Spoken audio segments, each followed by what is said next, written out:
Hello friends, आज मैं आपको बताऊंगा कि इस तरह की भैंस खरीदें जो आपको सबसे ज़्यादा दूध भी देगी और आपको माला माल भी कर देगी। बहुत इस तरह की जो डेयरी फार्मिंग है या पशुपालक है वो इस तरह के कमेंट्स कर रहे थे कि सर हम जो नई भैंस खरीदना चाहते हैं, लेकिन किस तरह की भैंस खरीदें जो कि ज़्यादा बेनिफिट हो, ज़्यादा दूध भी दे और स्वस्थ भी रहे। तो इस तरह की भैंस खरीदेंगे तभी आपको ज़्यादा बेनिफिट देखने को मिलेगा। किस तरह के सिम्टम्स यदि आपको देखने को मिले तो उस तरह की भैंस में आपको ज़्यादा बेनिफिट होगा। वीडियो छोटे बनाई गई है, चैनल पर नए तो पहले चैनल को सब्सक्राइब, साथ में बेल आइकन ऑल वाला ऑप्शन, और वीडियो जितना हो सकता है इनके शेयर करें, आते लाइक कर दिया करें। देखो, सबसे पहले तो आपको उसकी भैंस की उसकी बॉडी की बनावट पर देखना है कि उसकी शारीरिक संरचना कैसी है। अच्छी हस्तपुष्ट होनी चाहिए भैंस। ऐसा भी नहीं कि बहुत ज़्यादा हस्तपुष्ट हो, हस्तपुष्ट भी नहीं है, नॉर्मल मीडियम साइज़ में है तो भी उस भैंस को खरीद सकते हैं। लेकिन इस तरह के सिम्टम्स देखने को मिले, एक तो भैंस में किसी भी तरह की लेमनेस की शिकायत देखने को नहीं मिलनी चाहिए। चला करके देखिए भैंस एकदम सही चल रही है, कोई दिक्कत नहीं है। साथ में उसकी स्किन इन्फेक्शन नहीं होना चाहिए, यानी उसकी त्वचा है वह अच्छी चमकदार होनी चाहिए, जिससे किसी तरह की खुरदरी नहीं होनी चाहिए। स्किन चमकदार है, चमकीली है, तभी देखना चाहिए, किसी तरह का कोई दिक्कत नहीं है उस तरह की भैंस। और मोटी चमड़ी की नहीं होनी चाहिए, ये ध्यान रखना चाहिए। चमड़ी पतली होनी चाहिए, उस भैंस का दूध ज़्यादा होता है और वह आपको ज़्यादा दिनों तक दूध देती है। साथ में आपको उसकी अड्डर का विकास, आप सबसे ज़्यादातर देखना है कि अड्डर पुष्टि कैसी है। अड्डर पूर्णतः एकदम टाइट होनी चाहिए। ऐसा नहीं है कि एक साइड में लटकी हुई है, एक साइड में कम है और एक साइड में ज़्यादा।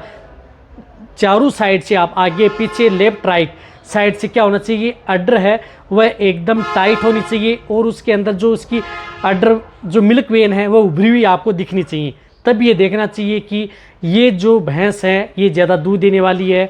और अड्डर का विकास यदि बहुत ज़्यादा है, लेकिन कई बार इस तरह की हमने भैंस देखी हैं कि अड्डर का विकास तो बहुत ज़्यादा होता है लेकिन उसमें दूध की मात्रा कम होती है। तो जब भी आप देखें तो उसका दूध निकलवाएं। यदि जैसे सुबह शाम देखें उसका दूध निकलवाएं। दूध निकालने के बाद में यदि अड्डर चिपक जाती है, यानी डाउन होती है, कम हो जाती है, तब वही भैंस खरीदें। यदि आपने दूध निकाल लिया भैंस का और फिर भी उसकी अड्डर वैसी की वैसी बनी हुई है तो उस तरह की भैंस आपको नहीं खरीदनी चाहिए।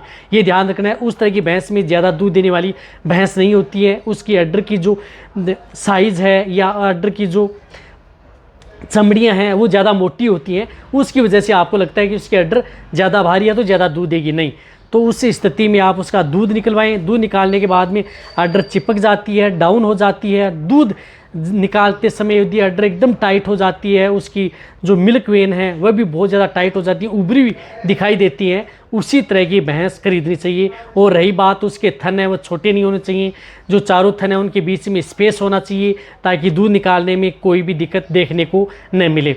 तो इस तरह की आप भैंस खरीद सकते हैं। और शारीरिक संरचना सुंदर है नहीं है वह आप पर निर्भर करती है कि किस तरह की होनी चाहिए। वैसे मोरा नस्ल की भैंस हैं वो ज़्यादा दूध देने वाली होती हैं, अच्छी होती हैं। और उस तरह की भैंस का हालांकि पैसा ज़्यादा खर्च करना पड़ता है लेकिन आपको लंबे समय तक दूध देती हैं और बेटर होती हैं।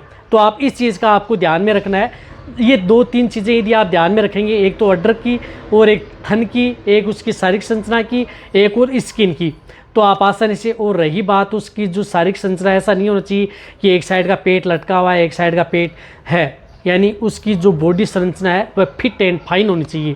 तभी उस तरह की भैंस खरीदें। वह लंबे समय तक दूध देती है और वह बीमार भी कम पड़ती है और उसकी इम्यूनिटी भी ज़्यादा होती है। तो अब आप अच्छी तरह समझ गए। तो वीडियो जितना हो सकता है पशुपालक है उनके साथ शेयर करें। इसी तरह की नॉलेज वीडियो आपको इस चैनल पर ऐसे ही मिलती रहेंगी। इसी तरह से वीडियो देखते रहें। थैंक्स, धन्यवाद।